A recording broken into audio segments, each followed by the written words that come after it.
ये कहानी है एक छोटे से कस्बे की, जहाँ एक बूढ़े आदमी रहते थे जिनका नाम था मनोरंजन लाल। उनका नाम ही उनकी पहचान था, क्योंकि वह हमेशा लोगों का मनोरंजन करने में लगे रहते थे, चाहे वो किसी की शादी हो, त्योहार हो या फिर कोई सामाजिक समारोह।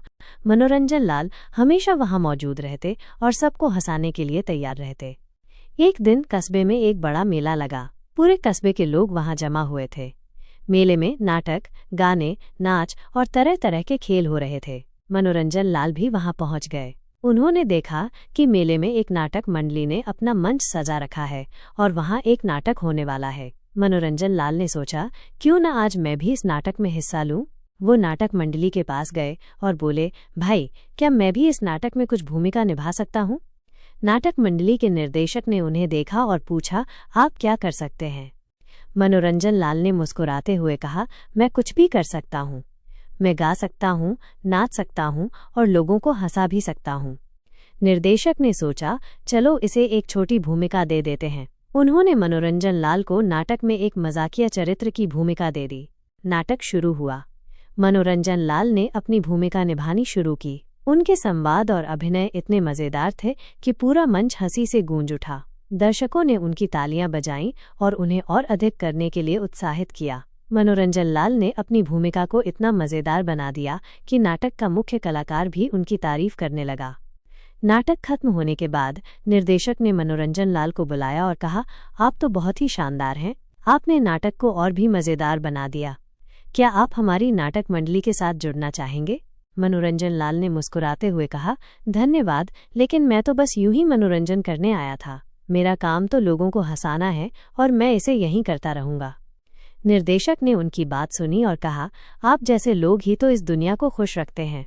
मनोरंजन लाल ने फिर से मुस्कुराया और कहा, जब तक लोग हंसते रहेंगे मैं उनका मनोरंजन करता रहूंगा। और इस तरह मनोरंजन लाल ने नाटक मंडली के साथ कुछ समय बिताया, लेकिन उनका मुख्य उद्देश्य हमेशा लोगों को हंसाना और खुश करना रहा। उनकी इसी खूबी की वजह से पूरा कस्बा उन्हें प्यार करता था और हमेशा उनके आसपास रहना चाहता था। कहानी का सार यह है कि खुश रहना और दूसरों को खुश रखना ही जीवन का सबसे बड़ा उद्देश्य होना चाहिए। मनोरंजन लाल ने यही किया और उनकी यही खूबी उन्हें सबका चहेता बना दी। यह कहानी है एक छोटे से गांव की, जहां एक बहुत ही मस्तमौला आदमी रहता था जिसका नाम था भोलू। भोलू अपने गांव में हर किसी को हंसाने के लिए मशहूर था। उसके पास हर समय कुछ न कुछ मजेदार बात होती थी और वह कभी भी गंभीर नहीं होता था। एक दिन गांव के सरपंच ने उसे बुलाया और कहा, भोलू, तुम्हारी हंसी मजाक की वजह से पूरा गांव तुम्हारा दीवाना हो गया है, लेकिन क्या तुम कभी गंभीर हो सकते हो? भोलू ने सरपंच की बात सुनी और बोला, सरपंच जी, मैं गंभीर हो सकता हूँ, लेकिन उसके लिए मुझे एक दिन का समय चाहिए। सरपंच ने हंसते हुए कहा, ठीक है, कल से तुम एक दिन के लिए गंभीर हो जाओ। अगले दिन भोलू ने गंभीर होने का फैसला किया। वो गांव के चौपाल पर बैठ गया और किसी से बात नहीं की। गांव वाले हैरान थे कि आज भोलू इतना शांत क्यों है। कुछ देर बाद एक बूढ़ी महिला ने उससे पूछा, भोलू, आज तुम इतने गंभीर क्यों हो? क्या बात है? भोलू ने गंभीर मुद्रा में जवाब दिया, दीदी, आज मैंने फैसला किया है कि मैं गंभीर रहूंगा। मैंने सोचा कि अगर मैं गंभीर नहीं हो पाया तो मैं अपनी जिंदगी में कुछ नहीं कर पाऊंगा। यह सुनकर बूढ़ी महिला हंस पड़ी और बोली, भोलू, तुम गंभीर होने की कोशिश कर रहे हो, लेकिन तुम्हारी बातें अभी भी मजाकिया हैं। भोलू ने फिर से गंभीर होने की कोशिश की और बोला, नहीं दीदी, मैं बिल्कुल गंभीर हूँ। मैंने ये फैसला किया है कि आज मैं किसी से हंसूंगा नहीं। तभी गांव का एक बच्चा वहां आया और भोलू से बोला, भोलू चचा, कल रात मैंने सपना देखा कि तुम एक बड़े से हाथी पर बैठे हो और पूरे गांव में घूम रहे हो। भोलू ने गंभीरता से जवाब दिया, अरे बच्चे, सपने में हाथी पर बैठना कोई बड़ी बात नहीं है।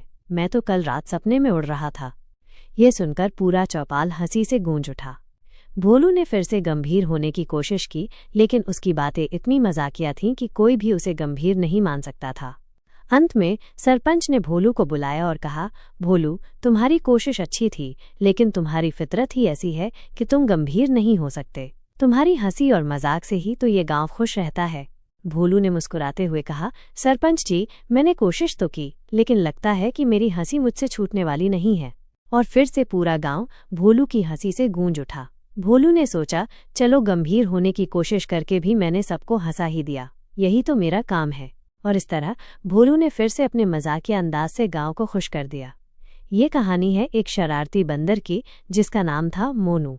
मोनू एक छोटे से गांव के पास के जंगल में रहता था और वो गांव वालों के लिए हमेशा कुछ न कुछ शरारत करने के लिए मशहूर था। एक दिन गांव में एक नया आदमी आया जिसका नाम था रमेश। रमेश शहर से आया था और उसे गांव की शांति और सादगी बहुत पसंद आई। वो गांव के बाहर एक छोटे से घर में रहने लगा। मोनू ने रमेश को देखा और सोचा, ये नया आदमी है, इसे थोड़ा मज़ा चखाते हैं। एक दिन रमेश अपने घर के बाहर बैठा हुआ था और एक किताब पढ़ रहा था। तभी मोनू वहां आया और रमेश की टोपी उठाकर भाग गया। रमेश ने देखा कि उसकी टोपी गायब है और वो हैरान हो गया। उसने इधर उधर देखा लेकिन टोपी कहीं नहीं मिली। अगले दिन रमेश अपने घर के बाहर कुर्सी पर बैठा हुआ था और चाय पी रहा था। तभी मोनू फिर से आया और रमेश का चश्मा उठाकर भाग गया। रमेश ने अपना चश्मा ढूंढने की कोशिश की लेकिन वो भी नहीं मिला।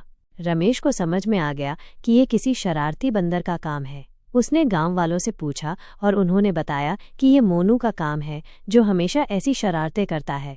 रमेश ने सोचा कि वो मोनू को सबक सिखाएगा। उसने एक योजना बनाई। अगले दिन रमेश ने अपने घर के बाहर एक बड़ा सा आईना रख दिया और उसके पीछे छुपकर बैठ गया। कुछ देर बाद मोनू वहां आया और आईने को देखकर हैरान हो गया। उसने सोचा कि ये एक और बंदर है। मोनू ने आईने में अपनी परछाई को देखा और उसे लगा कि ये दूसरा बंदर उसकी नकल कर रहा है। मोनू ने गुस्से में आईने के सामने मुंह बनाया लेकिन परछाई ने भी वही किया। मोनू ने फिर से गुस्से में हाथ हिलाया लेकिन परछाई ने भी वही किया। मोनू को लगा कि ये बंदर उससे लड़ाई करना चाहता है। वो गुस्से में आईने पर झपटा लेकिन आईना टूट गया और मोनू के हाथ में कांच लग गया। मोनू डर गया और वहां से भाग गया। रमेश ने ये सब देखा और हंसते हुए बोला, अब तो इस बंदर को सबक मिल गया होगा। अगले दिन से मोनू ने रमेश के घर के आसपास आना बंद कर दिया। रमेश ने सोचा कि अब वो शांति से रह सकेगा। लेकिन कुछ दिनों बाद मोनू फिर से आया लेकिन इस बार उसने कोई शरारत नहीं की, बल्कि वो रमेश के पास आया और उसकी टोपी और चश्मा वापस कर दिया। रमेश ने मोनू को देखा और मुस्कुराते हुए कहा, लगता है तुम्हें सबक मिल गया है, अब हम दोस्त बन सकते हैं। और इस तरह मोनू और रमेश दोस्त बन गए।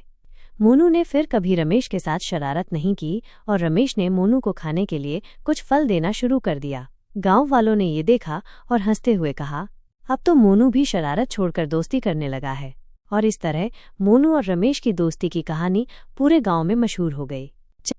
ये कहानी है एक चालाक किसान और उसके गधे की। गांव में एक किसान रहता था जिसका नाम था रामू। रामू बहुत ही चालाक और समझदार था लेकिन उसका गधा उतना ही आलसी और जिद्दी था। गधे का नाम था गोपाल।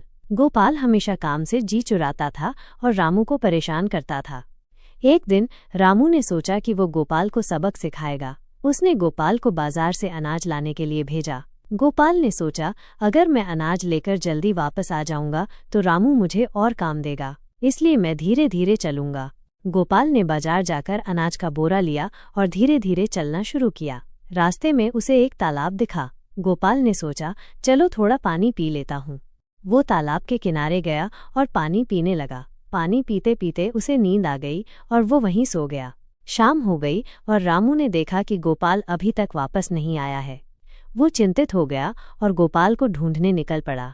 रास्ते में उसे तालाब के पास सोता हुआ गोपाल मिला। रामू ने गोपाल को जगाया और गुस्से में बोला, तुम यहाँ सो रहे हो जबकि मैं तुम्हारा इंतजार कर रहा हूँ।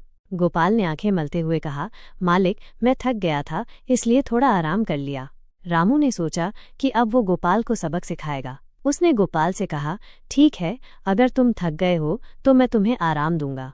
रामू ने गोपाल को घर ले जाकर उसकी पीठ पर अनाज का बोरा रख दिया और बोला, अब तुम इस बोरे को लेकर बाजार जाओ और इसे बेच आओ। गोपाल ने सोचा, ये तो और भी मुश्किल काम है, लेकिन उसके पास कोई चारा नहीं था।